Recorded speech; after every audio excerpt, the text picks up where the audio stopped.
Doamnelor, domnilor, bine v-am regăsit. Subiectul acestei zile este un subiect de epidemiologie. Alături de mine și alături de dumneavoastră se va afla doamna doctor Ramona Rednic, medic specialist epidemiologie în cadrul Clinicii Someșan. Doamna doctor, bine ați venit în emisiunea noastră. Bine v-am găsit. Așadar, câteva lucruri elementare, spunem noi, de epidemiologie. Ce trebuie să conțină anumite măsuri pe care, la nivelul Clinicii Someșan, această specialitate trebuie să confere acele reguli elementare de igienă și de bună funcționare a unei clinici. Pentru a înțelege telespectatorii noștri, pentru început, haideți să dăm și o scurtă definiție. Ce înseamnă, de fapt, această epidemiologie?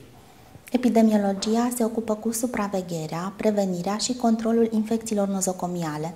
De fapt, ce sunt aceste infecții nozocomiale? Până la urmă, pentru că tot auzim pe toate canalele media această denumire.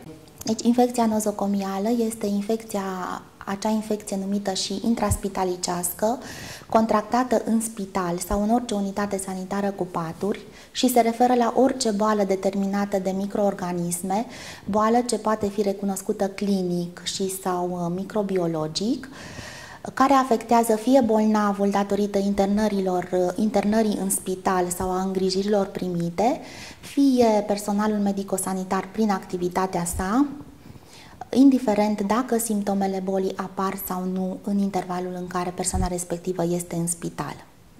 Cu alte cuvinte, infecția nozocomială nu este prezentă în momentul internării în spital, nu este nici în faza de incubație. Ea se supraadaugă bolii de bază pentru care este internat pacientul. Ca să vorbim de o infecție nozocomială, trebuie ca ea să se declanșeze la 48 de ore sau mai mult de la internarea în spital, dar maxim 30 de zile după externarea pacientului. Cele mai frecvente infecții nozocomiale sunt infecțiile căilor urinare, infecțiile de cateter, infecțiile plăgii operatorii, pneumonia nozocomială, infecțiile țesuturilor cutanate și a țesuturilor moi subcutanate, infecțiile oaselor și articulațiilor. Care sunt principalele surse de agenți patogeni?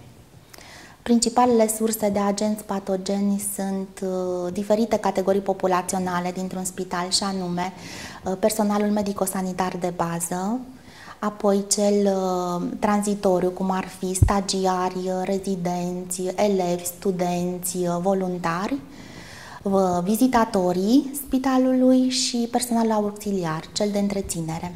Care ar fi modul de transmitere sau modul și căile de transmitere a acestor infecții nozocomiale? Infecțiile nozocomiale se pot transmite fie direct, prin contactul între bolnavi sau prin contactul între personalul medical și bolnavi, datorită manevrelor și maneperelor medicale, sau indirect. Acesta este cel mai frecvent și cel mai important pentru că prin aceasta se vehiculă germenii rezistenți din spital prin aer, apă și mâna murdară și diverse obiecte care pot fi instrumentar medical, mobilier, lenjerie. Există și un anumit grad de receptivitate a acestor persoane? Receptivitatea este a treia verigă a lanțului epidemiologic al transmiterii infecțiilor nozocomiale și ea este diferită în funcție de vârsta bolnavilor, este mai mare la extremele de vârstă, în funcție de timpul de spitalizare, cu cât este mai lung, cu atât receptivitatea este mai mare, în funcție de alte boli asociate și alte tare ale organismului. Cum prevenim, de fapt, aceste infecții nozocomiale? Care este alternativa și dumneavoastră, prin specialitatea pe care o reprezentați, ce trebuie să recomandați pentru a împiedica aceste infecții? În clinica noastră totul este nou și echipamentele sunt noi și corespunzătoare și atunci, de la început, a fost mai ușor să putem preveni aceste infecții, să putem preveni transmiterea infecțiilor nozocomiale. La etajul, de exemplu, unde se află blocul operator și sala de naștere, avem foarte bine puse la punct circuite care nu se întretaie, circuite ale pacienților, circuite ale personalului medical, ale instrumentarului contaminat și a celui steril, circuitul de evacuare a deșeurilor. De asemenea, folosim dezinfectanți de nivel înalt și curățenia și dezinfecția în saloane și în cabinete se face după grafice orare bine stabilite. Punem mult accent pe igiena personalului.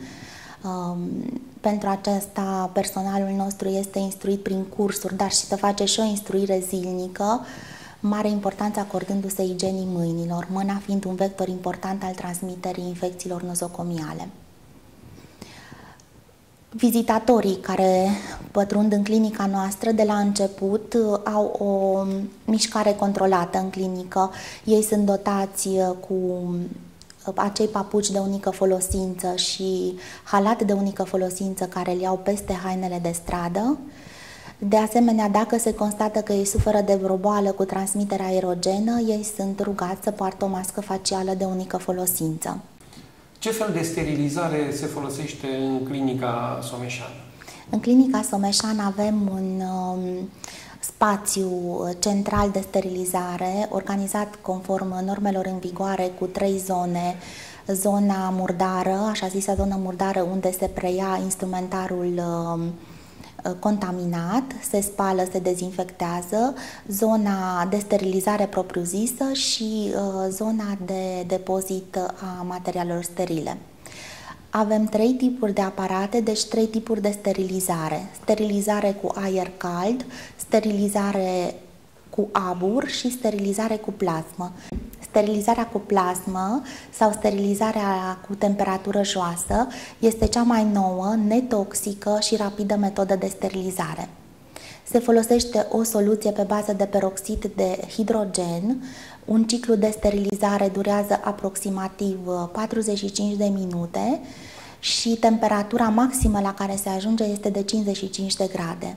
Astfel putem steriliza tot echipamentul care este sensibil la temperatură și aici putem vorbi de instrumentar chirurgical, endoscoape flexibile sau rigide, laringoscoape, cabluri de fibră optică, sonde de ecograf, sonde laser sau alte dispozitive sensibile la temperatură.